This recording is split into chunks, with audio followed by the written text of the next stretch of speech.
So if a software company wanted to reach out to you and say, sell my stuff, which is a terrible way to approach you, what's a nice way to approach you? A good way, someone who you think has done a good job of adding themselves into your life as a software partner? I mean, for me, the best way to approach is to not call.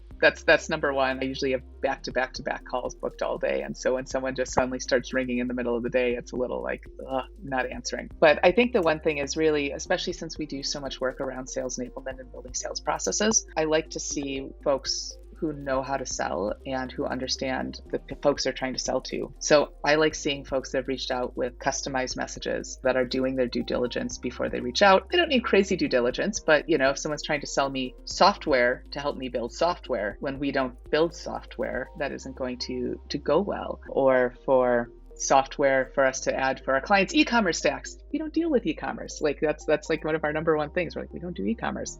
So it's a little making sure that something is an actually targeted, appropriate pitch, being respectful of timing, and not reusing the same kind of those cheesy sales sequence breakup emails that everyone does. I had one today where I don't know where this person got me from, but they're talking, it's like, oh, maybe you're not the right person, or maybe you're just busy climbing Mount Kilimanjaro, ha ha ha. And it's like, I appreciate they tried to put a fresh spin on that one, but it's like, no, like I didn't see any of your other 17 emails before this, or however many you sent. The breakup email doesn't really have the same resonance.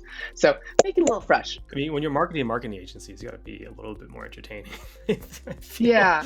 Yeah, and that's one of the things too, is if I get a really bad pitch or something that isn't appropriate, or someone messed up their sequencing, like I'll get all 3 sales emails I'm supposed to get across a month, like on the same day, like back to back to back. I'll email back and tell them what to do better, and copy their boss and their boss's boss, anyone who I can find on LinkedIn, and try to sell them and explain to them that they need to revamp their sales processes and offer them sales training.